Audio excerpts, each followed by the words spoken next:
is correct. Hello, welcome. Here we are. Here we are after the rar, into the more rars.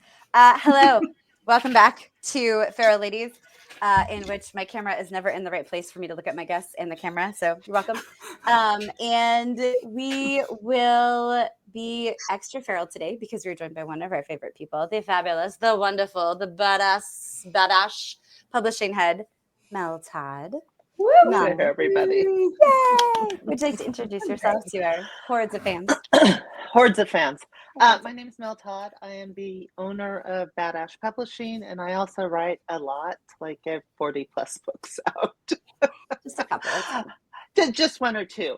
Mostly I write stories of wonder, so fantasy, science fiction, urban fantasy. Probably one of the biggest things about both the stories that I write under Mel Todd and that Badass Publishing publishes is I do it without romance plot lines or sex scenes. That's for a couple reasons. One, because I really suck at sex scenes. I think I'm pretty good at doing them. Love that. Or at least I've Love never had journey. any complaints. Yeah. No. Important But to note. writing, Correct. Devastation. Not so much. Fair. So I just find it easier to do found family, sisterhood bonds. Actually writing married couples who are deeply in love with each other is actually a lot of fun. Yeah. But you don't Very have fun. to do all of the, oh, he's so cute. You can do that, hey, sexy, as he walks by in his underwear. That's just much more fun than Did that this trying morning. to get all of that. See? Girl So, yes, my writing skills of sex have nothing to do with my abilities. I Just love saying. it. Important. Yes, just not the same. Things are not the same. You belong on this channel. Yeah. Just the fact that you wanted to make sure that everybody knew that even though you don't consider yourself good at writing sex, that you're really good at like actually doing sex. Doing the means sex. you belong here. Yeah. Everybody here is also really good at sex, from what I understand. So. Well, like I said, I've never had any complaints. I've had Right. So she's not wrong. Melissa's dying. I feel like this is where we do need to have a too monogamous for We're too evidence. Something. I'm just saying. Jeremy speaks highly of you. Dan speaks highly of you. You know, and I know Easy's a big fan. So, clearly, we're all. I was like, I got references. I'm ready.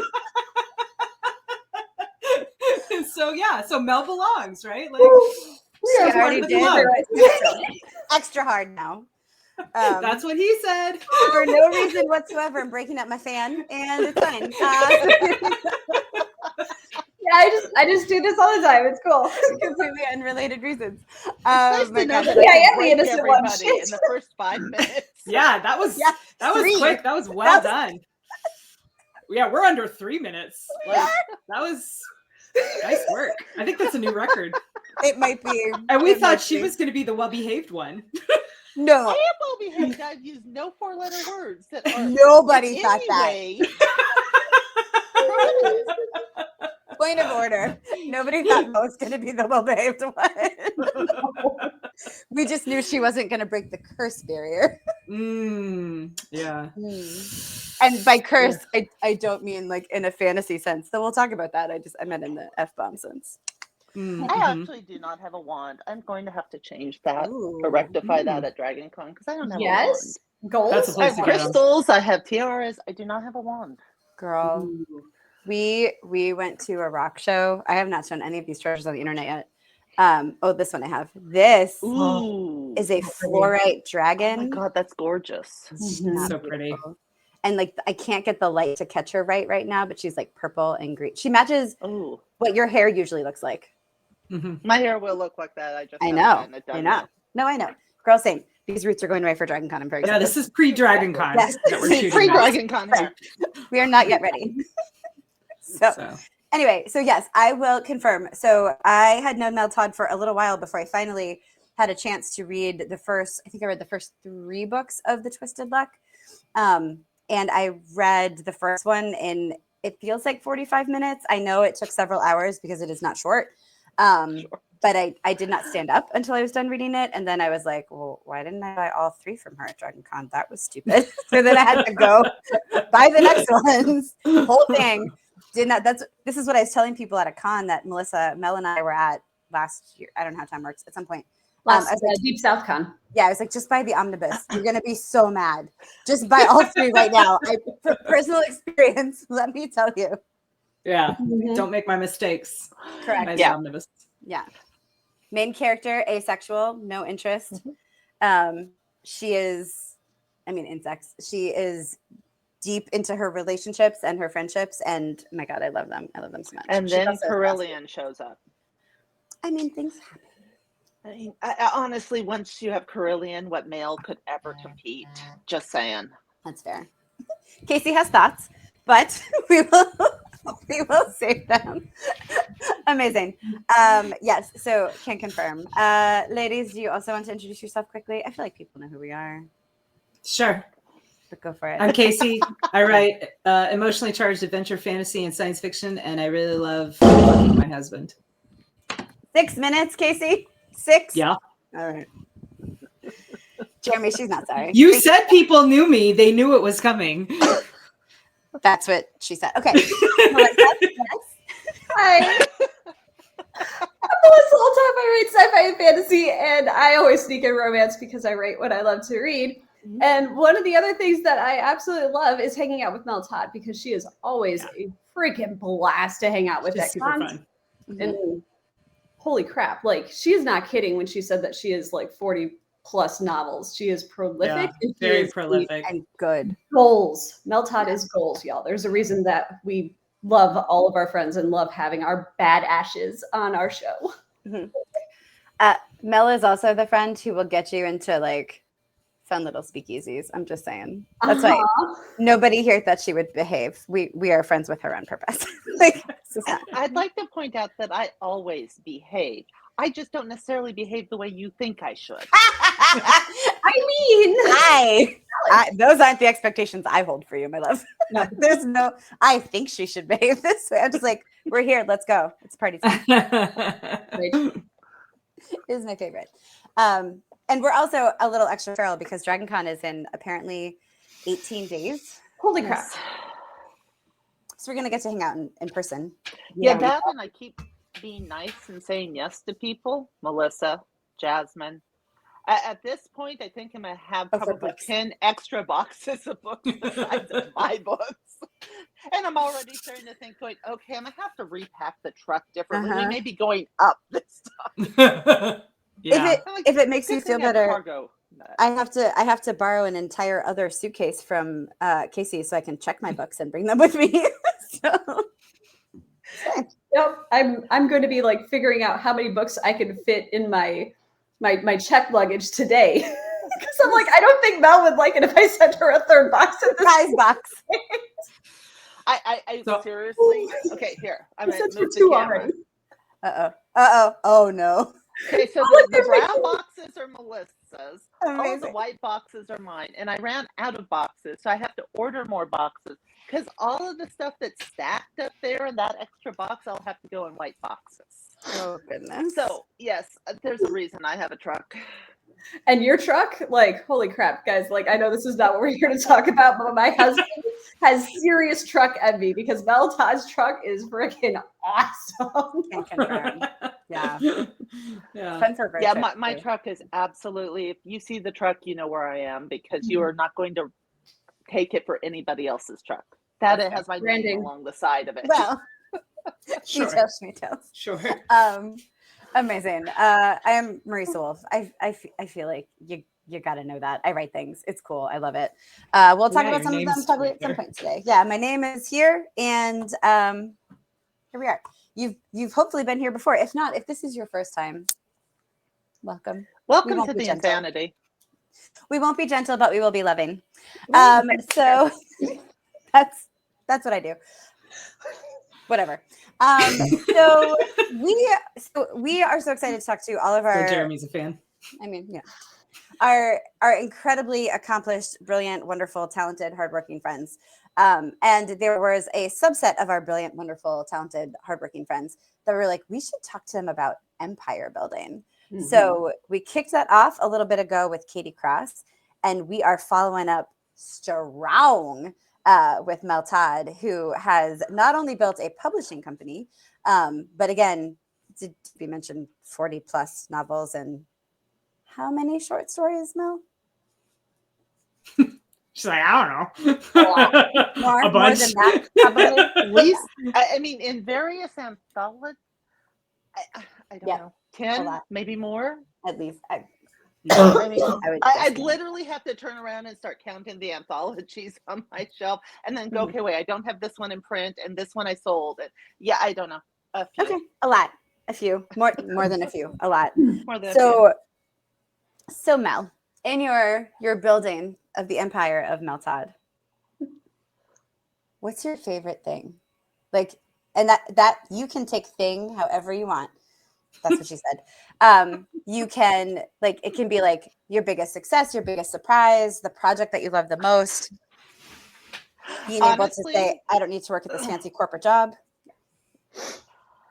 Part of it's that. I mean, probably the best thing is having the freedom to do things with my time that I wouldn't necessarily have to do if I was working in corporate America.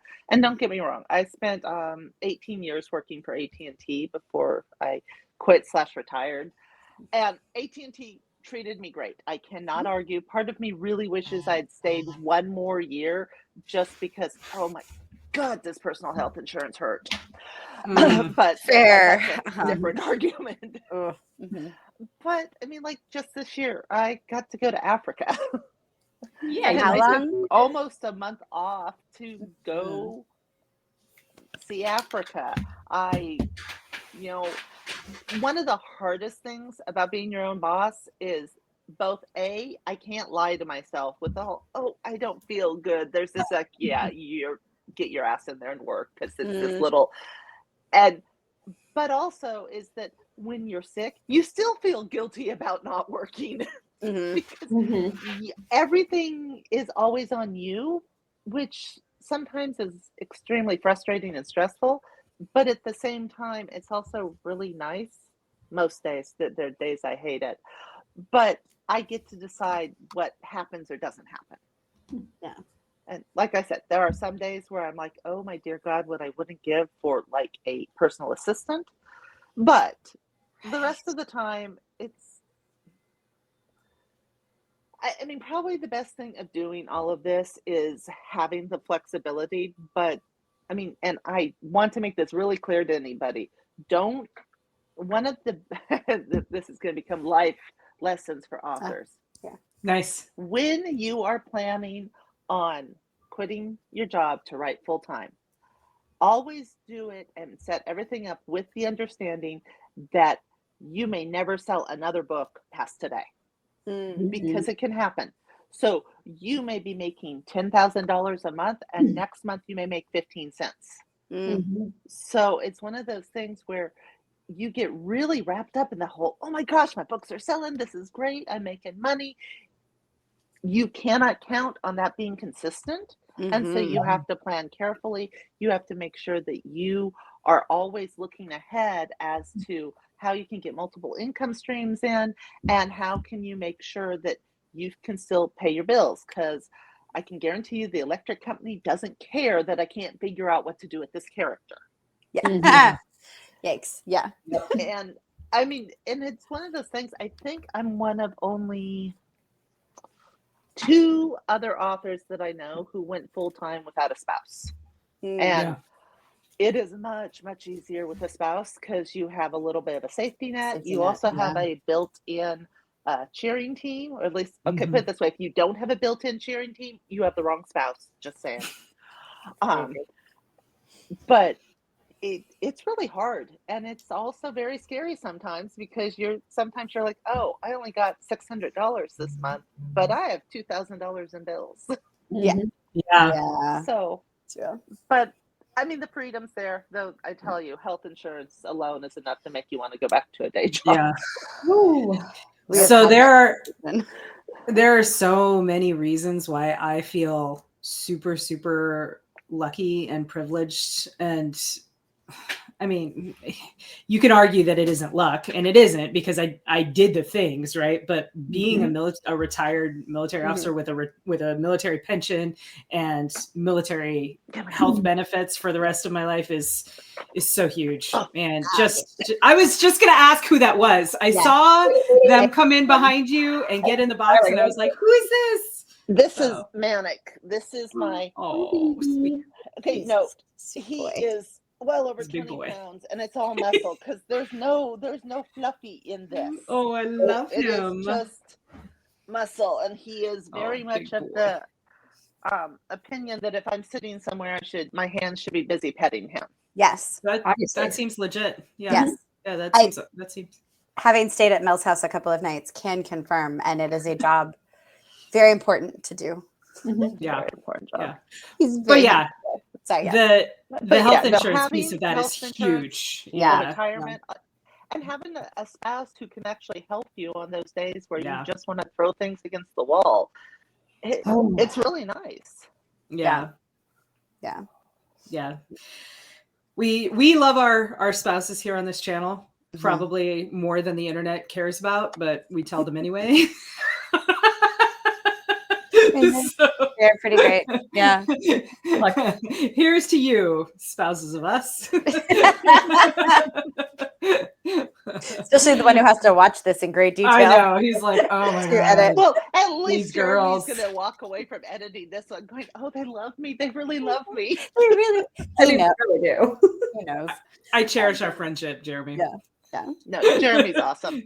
Yeah, he's great. He was hiding out with me for a while at LibertyCon, but that was probably because I had the good booze. I think you're a delight. He's like, you're fun at it, yeah. Yeah, because I had to shut down at LibertyCon. My body was not being kind to me at all. But Jeremy hadn't been in like 4 years, and he's like, well, I'll stay with you. And I was like, please don't. Please go have fun. He's like, well, Mel and Doug said I could come down there. And I was like, go. And he was like, okay, bye. I think he skipped a little. He was like, all right, see you later. So I don't think each other company. It was fine. Yeah. He was delighted. I mean, as a non-booze drinker who doesn't give a shit what kind of booze you have, I enjoy hanging out with you. So there's that. See, and I did LibertyCon this year just to hang out and see friends. I originally wasn't going to go, and I finally went, okay, I'm actually missing people, and it's being bad on my mental state. And so I didn't have to worry about being on panels or being intelligent. I could just kick back with friends and bullshit. And because you had just come back, right? You had recently come back from Africa. Yeah, I'd been back for about a month at that point. You had been gone for a month before that. 20. Yeah, I still count that as a refractory period, if you will. Just, the world shift was a little difficult there. Yeah. That part. Yeah. No, it was really good to see you there. I mean, I can keep asking questions, but I have been informed by my wonderful husband, who I love, that sometimes I talk too much. So, fellow hostesses, if you would also like to ask more questions. Thank you. Not in life. He knows what he signed up for, to be clear. I mean, on the show, your questions are great. So you're beautiful and you've never done anything wrong with your life. Never. I do, however, have a question for Mel. So one of the things that I have noticed about your empire, and specifically, is you appear to be very good at social media. Can you speak a little bit to your social media strategy? Apparently, you don't think you're good at it, but I think you're good at it. You are, though. Yeah, you're very good at it. Oh my God. Social media is one of those things that it's funny. I honestly didn't start using social media pretty much at all until my husband was killed. And the main reason I even started was it was much easier to try to communicate with 30 or 40 people via Facebook than to try to do all this one-on-one when my bandwidth was already topped off. Well, I have always, so I'll get on one of my soapboxes for a moment. I hate having my picture taken. I hate the way I look in pictures. I hate, you show me a picture and my first initial reaction is to cringe. When we were doing all of the memorial stuff for my husband, we didn't have any pictures of us together because both of us avoided pictures. And so it's one of those things that I really lecture people about. I'm like, have the picture taken. I don't care if you never look at it, because the people who are going to be looking at the pictures don't care that your hair was standing up. They don't care that you put on 5 pounds. They're going to be, oh, I remember talking to her about stuff. Well, so fast forward a few years, we're doing all the social media stuff. And again, I hate having my picture taken. I mean, if I could do the avatar the entire time, I probably would. But TikTok came around, and one of the things I absolutely love about TikTok is some of their filters, because you can do the massive filters where you look like you've had reconstructive surgery. But what they excel at are these really subtle filters that smooth out your skin tone, give you eyes, brighten your lips a little bit. And the amount of confidence level that appears when you're seeing that looking back at you, as opposed to exactly what you see in the mirror. I mean, it looks like you had a really good makeup day, but it doesn't look like something you couldn't do by yourself. It made it a lot easier. And I've never had a problem talking to people, doing presentations and stuff. That's never been an issue. So when I started doing TikTok, I do not have the skill set or the time or interest to do the fancy skits, to do that jump, the thing where people will throw the clothes down and jump into the transitions. Yeah, my God, those are so cool. Yeah, they're awesome. Love watching them. Have zero desire. Beyond me. Yeah. But I enjoy talking, and I enjoy talking about some of the stuff. So most of the time when it comes to social media on Facebook, I'm going to talk about things I know, things I love. I still think I'm horrible at it, because I should be doing much better at direct sales, except that there are just a couple things that I can't quite get working. But probably one of the biggest truths that I have come across with social media is, as long as you are doing something that you at least have some fun doing, it will show. If you're constantly doing stuff and you hate every second of it, then quit doing it. Find something else. So it's the authenticity piece that really, Not only the authenticity, but if you can go, oh, hey, I can talk for 3 minutes about X, and you go do it. That's a lot easier to get yourself to do than, oh my God, I have to go do this. You're going to drag, you're going to avoid it, and you make it into this huge thing. Now, I have gotten multiple documents on how to do viral videos and all the stuff you should be doing on social media.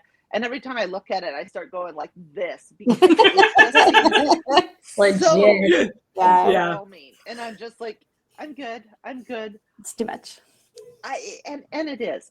If you are somebody who absolutely loves social media, and honestly, you three are all better at it. Melissa's actually really good at it, because I see her stuff all the time outside talking and stuff.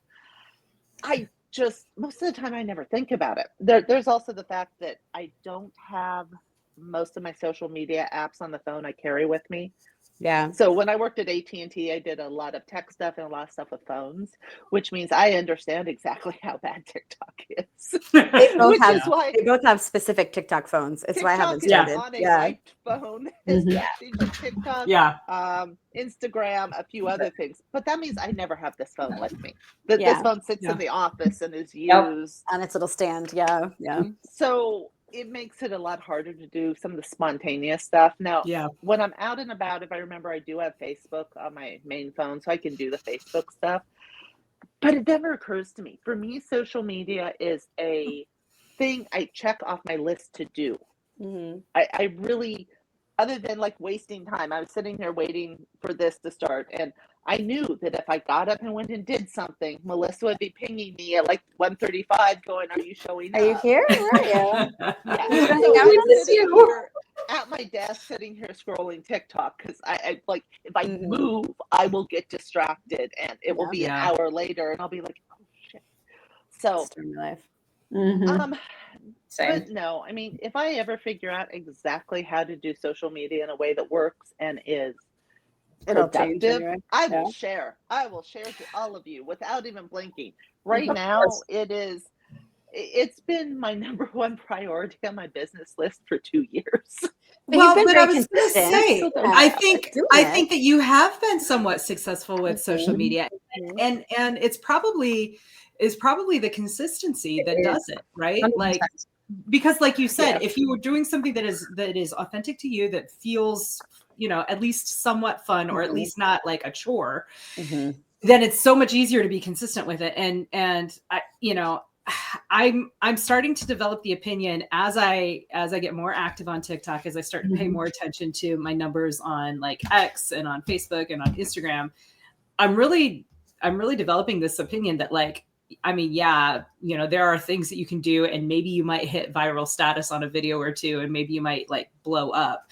But the one like surefire way to grow your audience is just to be consistent, right? Yeah. Like that is the only guarantee.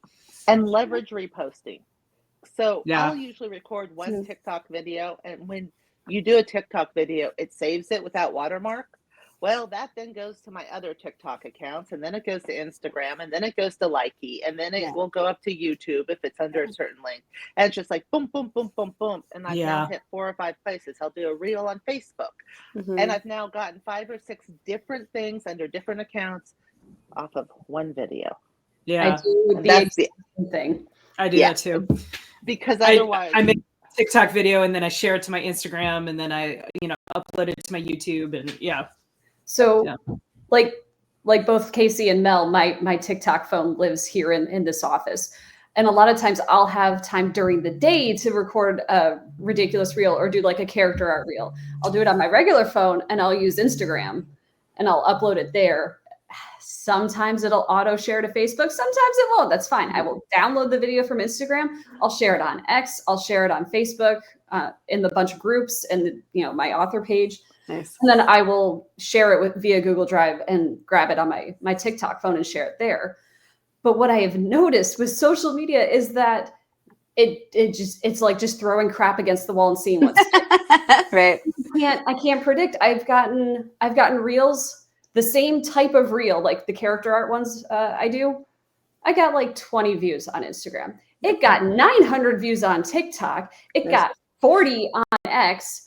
And then the next time I'll do the same type of reel, and it's got 400 views on X and like 20 everywhere else. I have been that to understand. And there's all of this like timing stuff, and when people see it, because if you've ever gone on Facebook to try to re-find a post, you're like, it's gone.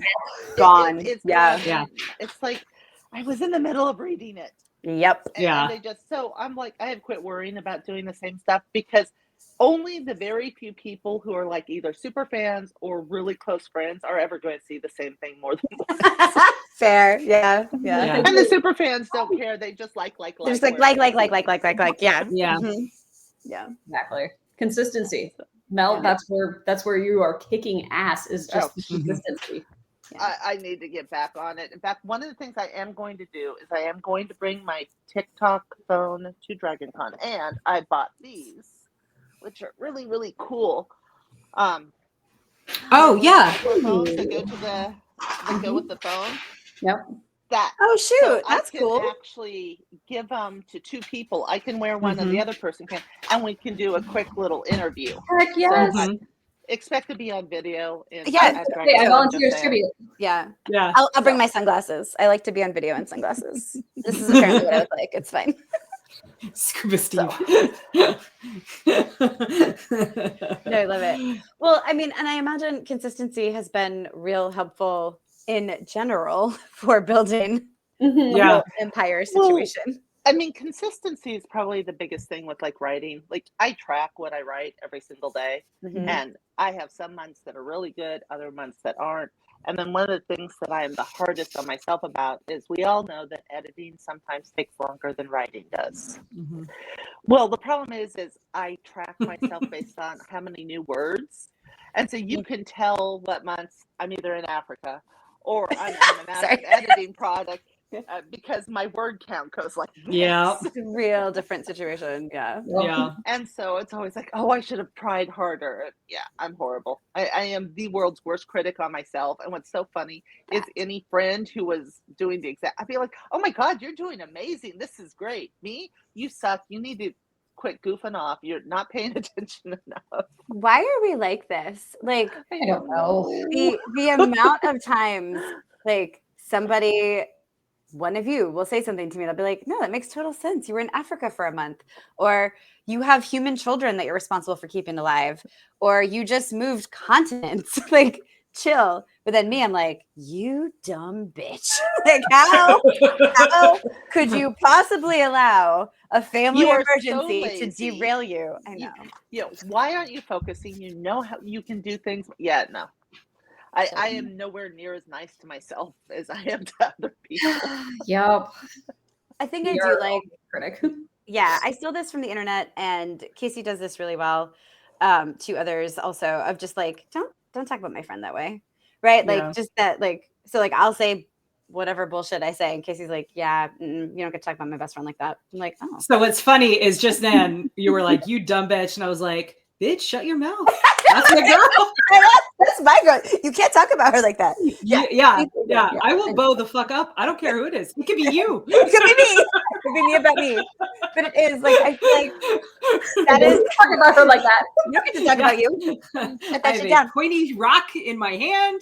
I will stab you through the camera. So many rocks. I will stab you to protect you from you. From you. Yeah. I'll There's do no the logic whole, here. No. Give yourself the same amount of grace I would give somebody else. Yes. Yeah. And it's like, if I wouldn't be, raking somebody else up and down over the coals for this, why am I doing it to myself? Yes. But again, that's the horrible thing about working for yourself, is you have that little voice in the back of your head that said, you just spent 15 minutes playing solitaire. Why weren't you writing instead? You could have been working on the plot. You could have been doing this. And we all know that sometimes with writing, it's like, it's happening in the back of your head. It's also, that's like literally the hardest part, is starting to write. And you're like, I need a few more minutes. And sometimes those minutes will become hours, because there's just something about, okay, I got this, and convince. It's like climbing over a freaking obstacle some days. And other days you're like, oh, splash. Yeah. I can't wait to be doing this. Days. Right. Yeah. Right in. Let's go.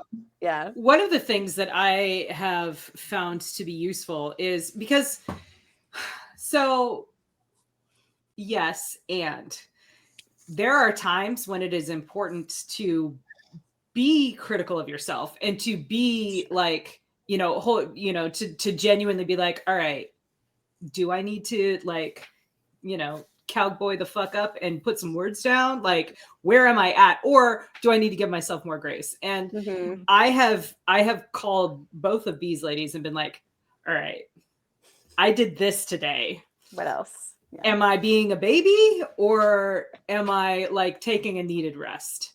And to their credit, most of the time, to their credit, most of the time they point out the rest is productive, but and that I was that maybe I needed that rest. But they have also said to me, no, it's time. You should probably just go ahead and get back to work. Like, you can do this. And they're very positive and encouraging and loving in the way that they do so it. we can both do our shit. Yeah. You know what? I need a kick in the ass too. Let's co-work the fuck out of this. Let's go. Yeah. So, and I know that this is a running theme on this channel. We talk about this all the time, but like the power of friendship, man, like that is one of those, I think, one of the keys to overcoming that like conundrum of, am I just being mean to myself, or am I holding myself accountable? Right? Like, because, being mean to yourself is so counterproductive. Holding yourself accountable is so necessary, right? Like, so. And sometimes it's hard to figure out which one which one is it? Like, come to us. Yeah. Join the dark side. Yeah. You have all of our messengers. So I know probably, oh God, I don't even think it was a month ago. It was probably close to it. I was just having one of those off days, and it's like, nothing was clicking. I didn't want to do anything. And I was chatting with a friend, and I'm like, I don't know what my issue is. It was really weird. I had a dream about Ash last night, and I stopped, and the entire dream came slam. And I went, oh, that explains everything, because the dream was one of those, Ash was my husband, explains that whole reach in and rip my heart out. And I went, and I'm taking the rest of the day off. Yep. Because that one, there wasn't any coming back from, because, and it was one of those where you know, when you wake up, dreams kind of fade and stuff, but the emotions didn't. Mm-hmm. And it wasn't until I wrote that sentence that everything, and I went, oh, okay, I'm going to go curl up with a book because I'm I done deserve for the day. that. Yes. And that one, I will give myself guilt about goofing off playing on my phone too much. The number of games I delete from my phone because I start playing them too. I'm like, nope, it's time to get deleted. That one, I was like, yep, nope, we're done. And it's That's fine that day. we're done today. Mm-hmm. Yeah. So yeah, that's the other thing. But that's also the nice thing about working for myself is my boss, who is a bitch, will go, nope, you can take the day off. You're fine. Go take the day off. She right too. Yeah. Yeah. Yeah. Just because our bosses are bitches sometimes doesn't mean they're not seriously. I need to get the T-shirt, and I think at least half of us would wear it. It says, "I went to work for myself, and my boss is a bitch." Yeah. I wear that. Yeah. I would like it to be sparkly, and then I will wear it. Yes. Glitters. Pink sparkly for me. I got. Yeah. Well, speaking of getting shit done, though, you just wrote an enormous start to an epic fantasy novel. Oh yes, let's talk about no, this. not a start to epic fantasy. I wrote the epic fantasy. Oh, is it not a series? It's enormous because it's one book? It is a standalone book. If it does well enough, I set it up to make it into a duology. But if it doesn't, there's no cliffhanger. There's a couple things that you're curious as to what's going on, but there's no unresolved real plot lines. So epic. Tell us about it. Yeah. Exile's Refrain. So pretty. It is huge. Okay, you're like going, oh, okay, it's not bad until you look at the print and you're like, oh, and realize that this book is over 215,000 words. I think I might have edited it down to 212, but yeah. For context, folks who are watching who are not writers and are just interested in our crazy brains, most full-length science fiction novels are about 100K. Most fantasy novels are up to like 150, 175, unless you're talking like Mel Todd or Brandon Sanderson. So fantasy novels are longer, but even in the realm of that, we're talking epic. How long is this one? Like 150. 150. Yeah. And so you'll see that it doesn't look. This is also a 9x6. I think that's double. A 5x8. Yeah. So this will notice. Yeah, this is a whatever trade paperback size is. Yeah. This is just full of words, all words. Yeah. Well, and I mean, it matters because like you basically pay based off of how many pages it takes to print a book. Yeah. So the less pages, the less the book costs, which means the less I can sell it for. Because I can't sell a book that cost me $10 for $12 because trust me, I've already paid those extra $2 in shipping. Yeah. Easy. Yeah. So and what do you have going on the edges? Tell me about that. That looks so cool. I did it with interior design. So let's bring it there. Oh, it's so good. So it's really pretty. The camera distorts it, but if you look at it, there's all of the pretty line edges on it. So it's gorgeous. It's very pretty. Need to get a copy. I mean, I'll talk to you guys about it afterwards because I don't think your audience necessarily cares about the ins and outs of what you can do with printing now. But so cool. This is based off of, believe it or not, a painting. And it is the painting that is the cover of this book. Back in 2021, I think, I was at Multiverse, which is a convention here in Atlanta. And the artist guest of honor had this piece of art on the wall called Iron Aria. And I looked at it and I looked at it. And you have to understand, this is really odd because I don't like the color yellow. Yellow and orange are just no-go colors for me. And I looked at it and finally I bid on it and I won. And this is... Oh, it's so beautiful. Right gorgeous. there. Look at her. Oh, it's gorgeous, yeah. Completely addicted by the painting. Well, when I bought it, I asked her, would I be able to license the IP? Because I think I'd really like to write this story and be able to do it as a wrap. And she said yes. And so I licensed the IP for her. So that's why this looks like artwork because it is artwork. It's artwork that I licensed the IP for. But it took me about 2 years to come up with the story. And the main character's name is Judea. And Judea is named after the daughter of one of my coworkers who was killed about a month before my husband was. So we did a lot of grief bonding because having your life shattered that way is not exactly fun. But I set out to write an epic fantasy, but because I'm weird and because I'm me, I didn't want dwarfs, I didn't want elves, I didn't want all the normal epic fantasy stuff. So it is a completely different world with a created species where each of their gods then mutates the people to meet what they want them to look like.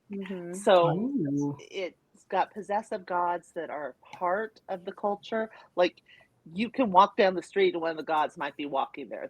They talk to you. They will answer questions. They will give boons, or they might kill you depending on what their mood is at the time. I tell you, as you know how you always get people, especially mysteries, oh, I knew who did it on chapter 3. Yeah, if you knew how this ended, I'm impressed because I didn't know how it was ending 3/4 of the way. I love that so much. It's so great. Yeah. I'm like, I didn't even know what was going on. Staring at this going, I don't know how this wraps up. I have no idea how they do this. How do they kill a god? I don't have the slightest idea. And then I'm like, oh, that's what happens.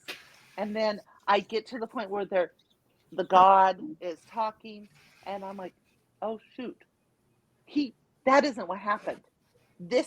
And it changed everything. And I went and looked at the backstory of everything I'd set up. I'm like, oh, that works perfply. You knew it the whole time. Yeah, that I had not planned on.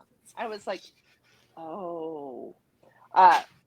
When I had the interview with HB Hollow or Edie Sky, I'm always calling her the wrong name. Just she puts the slash right in her title. Yeah, I just use them both. Yeah.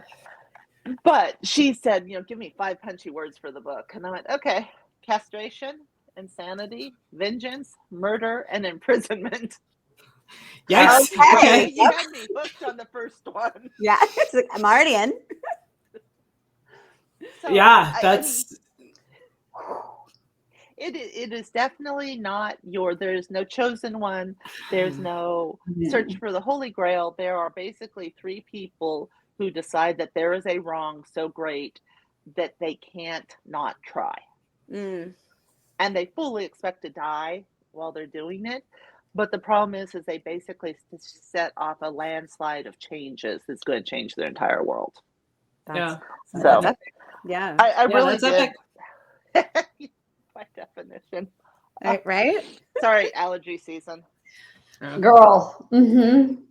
All allergies are kicking in, and I've been sniffling all weekend. So good. So I have it both in hardback and in the amazing print. It's beautiful. So my cover artist did an awesome job on taking it, because I had to contact Galen and I said, can we possibly get the PSD for this? Because the way the painting was, it wouldn't work as a wrap. And my cover artist was able to reverse the way the characters and move them over and stuff, because you don't tend to paint art thinking it's going to be a book cover. Right. Although, so fun fact, so Tom Kidd, who did this part of the cover for Plague of Magic, he hand paints everything. He does oil paintings. And so it's so interesting to me. Like, I love when authors like you, Mel, like when you use artists, like art, because it adds like a level of richness and amazingness. It does. And then cover design is its own skill and talent. Just because I thought the artwork was gorgeous, I'm hoping people walking by the table and seeing this are going to be like, wait, stop. This isn't the normal cover that I see. It's gorgeous. Yeah. It's very pretty. I did enjoy writing it.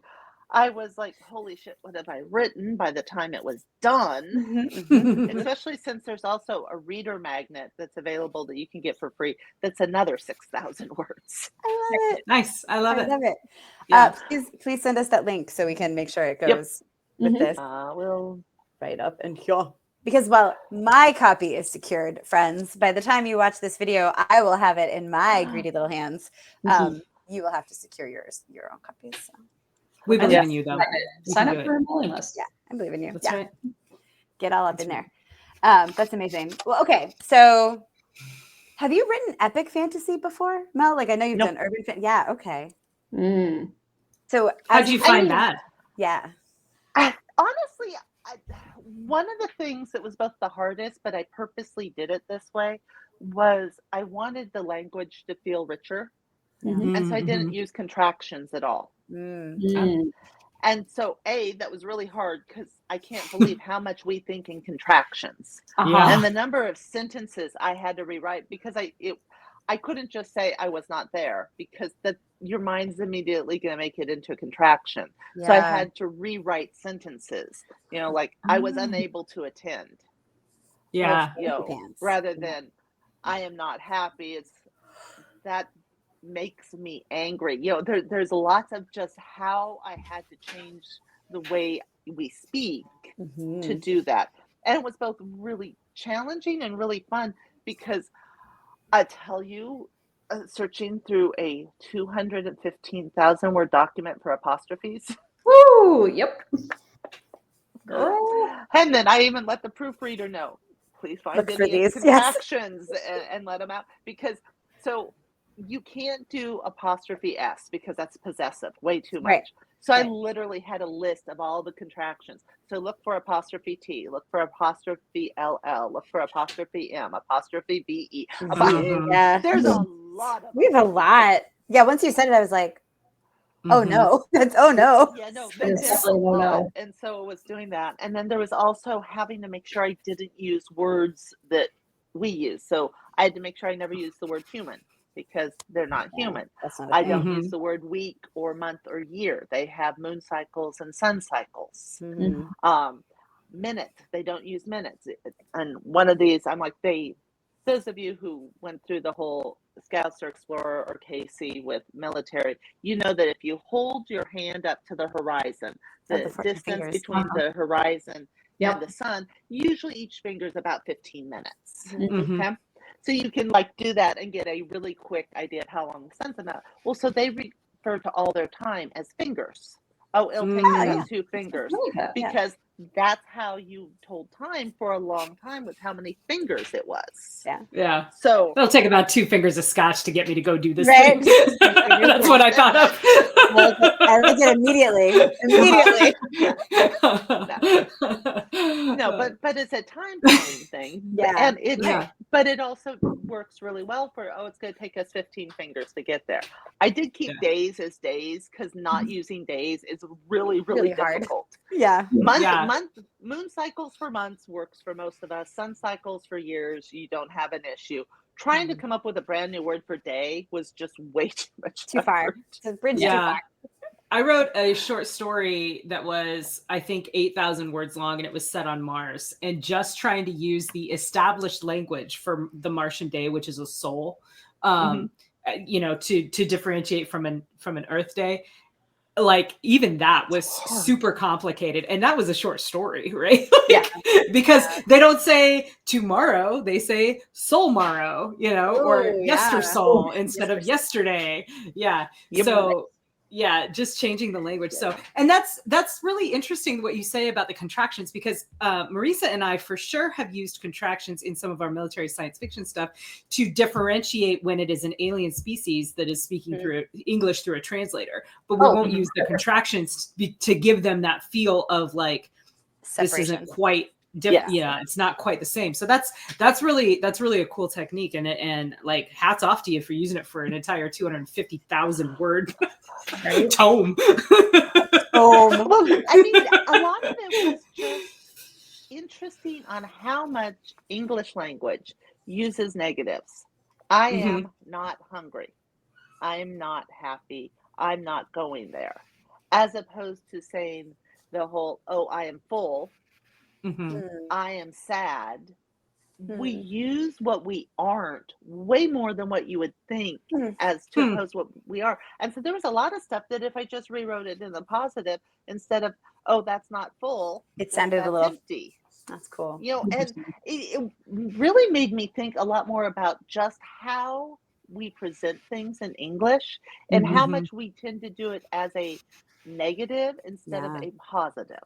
Interesting. That's really interesting. Yeah.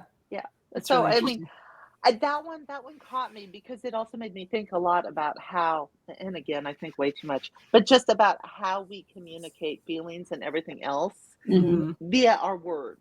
Yeah. And so that was fun. And like I said, it did make the words a little bit more flowery, where you would just say, "Oh, I'm not going," so and so is unable to attend at this time. And that makes it a much more rich sentence than isn't going. Yeah. Yeah. Get that. So, That's fun. but no, that was fun.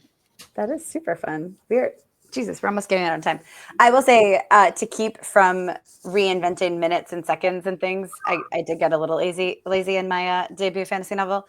I just did a lot of research on water clocks and how precise they could be. And I went down I went down an entire rabbit hole so I could justify them still using the same breakdowns. And I was like, here's how they measure it. And it's like maybe 4 lines in the whole novel, but like I did hours of research to be like, they know what a minute is, and this is why. You're welcome. This is where we are. Sometimes that's how I process though, where it's like, justify to me how they use this. Okay, all right, challenge accepted. Gonna do the thing. Yeah. Like I had to do that with the Mill Sci-Fi novel that Jason Cordova and I are working. Like Griffin Barber, amazing editor. He's like, explain to me how these guns work with this dropship. Like, he's like, I don't care either way, but you have to justify this because you can be right, but if it doesn't read that way. Yes. Yeah. It has to be consistent. Yeah. I did very much the same with herbal medicine in Mage Light, and even more so in the sequel, where like I went, and these are made up plants, ladies. Like there's no documentation, but I was like, but there are plants that can do these things. And so it's not that far of a jump to say that on this other magical world, there might be one that does this thing that's slightly more potent, you know? Yeah. So it's like the Roman, like there was a plant that was such an effective contraceptive. The Romans made it extinct. Yes. Actually, there is somebody who has found some seeds. That's right. They I did are hear that. starting to replant it. That's cool as hell. Really cool. I love that. I love that shit. I love doing that. I love the whole fact that lots of times society was not as backwards as us in our arrogance like to think it was. Oh yeah. Yeah, temporal arrogance is the term that I've heard used, and it's perfect. Like we for some reason we're convinced that we are the only humans in all of human history who have ever had shit figured out. Yeah, turns out humans have always been humans for good and for ill. Yeah. Well, we're talking books, so I launched these in February and March, but because of reasons, I just hadn't ever gotten the physical copies. Mainly because I wasn't doing a convention, so it wasn't worth it for me to order physical copies. But look at the pretties. I know. So excited. These are the Noble Left, right? This is the Noble's Left trilogy, which takes place in the same universe as the Twisted Luck series, but back in 1865. Oh my God. Now, this one, in some ways, editing this was harder than editing my epic fantasy because all 3 of these happen at the same time. And they're siblings, so they're talking to each other and have scenes together all the way through. Yeah. I had to hire a specific editor to do timeline editing for me to make sure that, oh my gosh. But it was like, on one book, I'd have somebody talking to the person on Wednesday, but on the next book, I have them saying that they were leaving on Wednesday. So you'd have to go back through and fix it to make sure that you could, oh my gosh. Oh, and I was literally having multiple books open at the same time because I would change a sentence here. Well, it was dialogue, so I'd have to go find that same scene in the other books and update the sentence. I will never, I have done it once. I will never do this again. Well, so here, audience, is what several of the things you should take away from this conversation with Mel. Consistency, attention to detail, even if that means hiring somebody to help you attend to detail. Trusting yourself, both to do something like a 3-book braided series that is interlocking, and then also treating yourself well and maybe saying, you know what, I did it. You're all welcome. It's really good. Never again. Actually, what was funny is that series was more difficult than this, which has 7 POV characters. Yeah. That was easier to keep track of. Because it's all moving I believe forward. it. Yeah, I believe it. Yeah. time. And the few times where things were like in the past, they were a continent apart, so it didn't matter if it was day 1 of the week or day 5. It made no difference because they're a continent apart and can't talk. They don't even know each other exists at this point. So that time. All in all, I have learned a lot doing these books, especially that I love the prettiness. Yes, it's pretty. That's awesome. We are at time somehow. I genuinely don't understand. So we're going to go around and we're going to start with Mel because she is our guest of honor for today.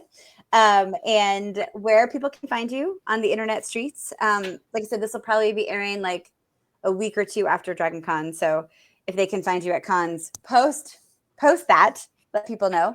And then if there's some other, because you just talked about 2 amazing projects, if there's some other project you really want to highlight, please do. You can find me most places under Badash Books, Facebook, Instagram, TikTok. The one that I'm using right now is Books by Mel Todd. I'm trying to actually be consistent and post on that one the most. And then you can sign up for my newsletter. I send out a newsletter twice a month. It always has what I'm doing, some books to recommend, and then a free micro story at the end of it. And you can do all of that at badashpublishing.com. And note this, ASH, not what I'm sitting on. Dragon Con will be passed by the time we do this. The only convention that I currently have on the books for next year guaranteed is Mysticon in late January. That looks super fun. I don't know if I will be doing Con Carolinas because I'll probably be in Ireland. Ooh, that's so cool. Oh my God! My brother and sister-in-law are getting married, and they've decided to get married in Ireland. So we're just about to sign the contracts. This is August 10th that we're recording this. So after that, I will be booking plane flights, and then I'm going to stay in Ireland for another 3 or 4 weeks after, and just go explore Ireland. So that sounds amazing. I have no idea how much words I'm going to get done next year, but I've kind of decided screw it. That this research stuff, I might as well enjoy it right now. Yes, it's research. Yes. Yeah. I look forward to pictures and stories. Yes, exactly. And So whiskey. many. Yes. You just have to write a novel in which your next character is like a whiskey connoisseur, then it's all a write-off. No, sure. Oh, it's all a write-off pretty much regardless because I can use just about the video I got of the caracal jumping up to grab food in Africa. That is what I based Carillion off of. Golden. Yeah, I love it. You're like, I did it. Nice. Proof. It's like everything else written off. Don't care. Yep. So good. Yes, taxes are something that any indie author can talk to you all day long about what we can write off and how to do stuff. Because that extra 15% self-employment tax, badly. It's true. Get you guys professionals. I have a professional accountant. It's very helpful. Yeah. I am the professional. Crap. You are. That's unfortunate. I don't want. Amazing. Kacey? You can find me at kaceyezell.net or .com. I own both. I am on Facebook, Instagram, X, and TikTok. And also YouTube, Kacey Ezell Writer Life. I will occasionally post things there. DragonCon is my last planned con for 2025. I think my next one after that is probably BossCon in 26. Oh, none of you guys are doing Author Nation? I am not doing Author Nation this year, no. Yeah. I will be at Author Nation. No. Oh, fun. Nice. That'll be cool. Yeah. That's a good one. It's on my list for someday. Yeah. It's a good conference versus convention. It's a conference. It is working, not selling. But I should be at BossCon, and then after that, almost definitely LibertyCon, almost definitely DragonCon, other cons in 26 as may come up. We'll see. Nice. So, and what else? Something? Mage Light is out, and the audiobook is, I am told, done. I have not yet gotten preview files. I hope that I will. But it will be released in audiobook from Podium Entertainment on September 16th, which should be maybe around the time this comes out. So we got that going for us. And so when you are done reading A Plague of Magic, which will come out at the beginning of September, you can listen to Mage Light mid-September, and then at the end of September you can listen to Rise from Ruin. So I just have all of your entertainment needs planned for you. There you go. Come to Auntie Kacey. I'll hook you up. Okay, Auntie Kacey. So you can find me at blissfultop.com or .net. You can also find me spending way too much time on all of the socials. I am on every last one at this point. DragonCon is also my last event for the year. Next year, who knows about BosCon, because husband's schedule is scheduling, and I will definitely be at LibertyCon though, and should be at DragonCon. Who the F knows about the rest of it? So my first traditionally published fantasy novel came out, and it is so beautiful. The cover is up for Dragon Ord, so we'll see what happens there. Pierluigi Abbondanza did a fantastic job. He did do a great job. I will love that man forever in a totally platonic, not creepy way, because that art is gorgeous. Yes.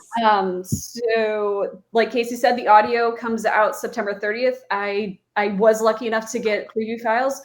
Nora Safyan is incredible. She's done audio for Alona Andrews, and I am freaking fortunate as hell that she did the audio for Rise from Ruin, because it made me cry. It was amazing. And book two is going through edits, and I should have that submitted before DragonCon. So yay! So good. Oh, can I backtrack? My book two is already submitted. Yeah, it is. Okay, ass. I ain't got no book two news for you guys, but my book one isn't even out yet by the time we're talking about this. So yeah, I am Marisa. But it'll be out by the time you watch this, though. I've had to work in my sentence. Jesus. Yes. You can find me at marisawolf.net, marisawolf.com. I go both ways. You can, when this comes out, you should have in your hot little hands Mel Todd's Gorgeous, comes out August 25th. Look at this. I don't have You that. should Beautiful. have that. Exiles So for pretty. Frame. It is for you. September 2nd, you will have access to this gorgeousness, A Plague of Magic. It's so beautiful. I love it so much. I'm really, really excited about this, y'all. I hope people love it. If you were at DragonCon, you got an early copy, maybe, I hope. And then you can finish out September strong with audiobooks. You can just go fantasy. You can go epic fantasy, street level fantasy, sword and sorcery, action adventure fantasy, and then post-apocalyptic, is it fantasy? Bonded companion. Like we have all the flavors of fantasy for you. They're all a little bit feral. Oh, sure. I mean, sure, they're delicious, but look at the four of us. They're all a little bit feral. You should check them out. I have no idea what I'll be in 2026 because I have like 8 books I have to turn in. So it's going to be fine. So if you see me, just 8? Holy. I have a lot of things I have to turn in next year. And I'm working on them. And it's going to be so great. And we are all very excited about everything. And you're going to turn them up. And my eyes might just like have that. I will be. We got you. Casting We got you. spells and praying for you. Oh, thank you. Holy moly. Right? We got you. I'm exaggerating slightly, but only much. slightly. Yeah, just a little. But anyway, so you can find me on the internet streets. Not a lot of people named Marisa Wolf. I think there's 2. One plays soccer. That's not me. And if you have not already and you enjoyed yourself a little bit, which I assume you did because you're still here with us, go ahead and click that little thumbs up down at the bottom. If you have not subscribed to get us in your ear holes on a regular basis, you're welcome. Go ahead and do that. Your ear holes will thank you. Yeah, they will. I make no promises for your other holes. That's on you, babes. But have a lovely time. It was so great to spend this time. We have to end the way we start. That is, I mean, legit. here to help. Mwah, we love you. I have to hit the button a bunch of times. Bye. You guys occupy everybody while I hit